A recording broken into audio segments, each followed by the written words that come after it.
Hi friends, welcome back to my channel honey at the Clowly kids. మా హస్బెండ్కి ఇష్టం అని చెప్పి మా పిన్ అయితే జున్ను అయితే చేసింది ఫ్రెండ్స్. మేము జున్ను ఎలా చేస్తామనేది నేనైతే మీకైతే చెప్తాను. 1.5 లీటర్ మురుపాలు అయితే తీసుకున్నాం ఫ్రెండ్స్. ఇవైతే రెండో రోజువి. ఆ 1.5 లీటర్ మురుపాలకి ఒక 1/2 కేజీ బెల్లం అయితే సరిపోతుంది. స్వీట్ బట్టి మనం తీసుకోవచ్చు.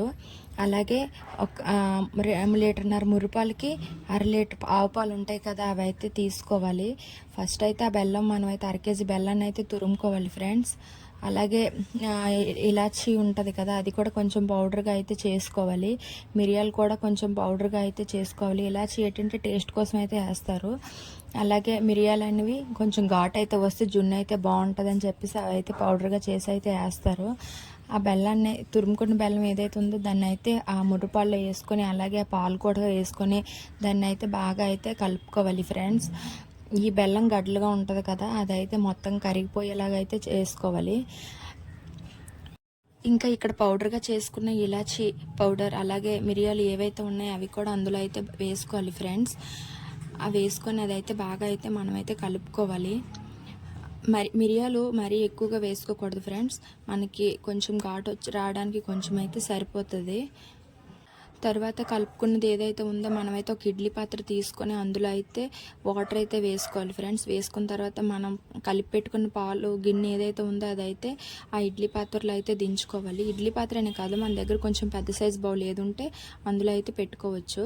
ఆ పెట్టుకున్న తర్వాత ఆ బౌల్కి ఆ పాలు బౌల్ ఏదైతే ఉందో దానికైతే మాత్రం మూత పెట్టుకోవాలి ఫ్రెండ్స్. దానికి పెట్టుకున్న తర్వాత ఈ ఇడ్లీ పాత్రకు కూడా మూత అయితే పెట్టుకోవాలి.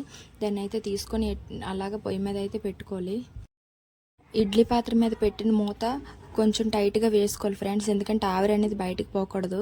మా పిన్ని ఆవిరి బయటకు పోకుండా ఉండడానికి గోధుమ పిండి ఉంటుంది కదా, దాన్ని అయితే కొంచెం ముద్దలా కలుపుకొని ఆవిరి బయటకు పోకుండా ఉండడానికి అయితే చుట్టూగా అయితే పిండి అయితే పెడుతుంది. అది పెడితే ఆవిరి అనేది బయటకు రాకుండా తొందరగా ఉడికిపోతుంది అని చెప్పేసి ఒక అరగంట ఆ టైం అయితే పడుతుంది ఫ్రెండ్స్ జున్ను ఉడకడానికి. మేము మా ఊరు వెళ్ళామంటే కనుక ఫ్రెండ్స్, మా అమ్మమ్మ ఎక్కడి నుంచైనా జున్ను పాలు తీసుకొచ్చి మా హస్బెండ్కి ఇష్టమని ఎలా అయినా సరే కన్ఫామ్గా చేస్తుంది ఫ్రెండ్స్. ఎందుకంటే ఆయనకు జున్ను అంటే చాలా ఇష్టం. జున్ను ఇష్టపడిన వాళ్ళు ఎవరు ఉంటారు? మ్యాక్సిమం అందరికీ అయితే ఇష్టం. బట్ హెల్త్ ఇష్యూస్ ఉన్న వాళ్ళు అయితే తినకూడదని అయితే అంటారు కదా, అది ఎంతవరకు నిజం అనేది నాకైతే తెలీదు, బట్ అలా అయితే అంటారు. అందుకని నేనైతే ఇప్పుడు మీకు చెప్తున్నాను. ఇంక ఇప్పుడైతే ఒక 1/2 అవర్ తర్వాత అయితే జున్ను అయితే ఎలా అయిందో లేదని చూద్దామని చెప్పేసి మా పిన్ అయితే ఒక స్పూన్ అయితే పెట్టి లోపలికి అయితే కలిపి చూసింది. దానికి గనక పాలు అంటున్నట్టు అయితే జున్ను అయితే ఉడకనట్టు ఫ్రెండ్స్. ఇంకా మేము పెట్టిన స్పూన్కి అయితే పాలు అయితే అంటలేదు, అదైతే బాగానే ఉడికింది. ఫైనల్గా అయితే జున్ను అయితే ఎలా చేస్తారు ఫ్రెండ్స్ మా ఊర్లో, ఒకసారి అయితే చూడండి. ఎంత టేస్టీగా అనిపించింది, తింటుంటే మాత్రం చాలా బాగుంది ఫ్రెండ్స్. నా వీడియోస్ కనుక మీకు నచ్చినట్లయితే లైక్ చేయండి, షేర్ చేయండి, కమెంట్ చేయండి. అలాగే కొత్తగా చూసే వాళ్ళు ఎవరైతే ఉన్నారో వాళ్ళైతే మన ఛానల్ సబ్స్క్రైబ్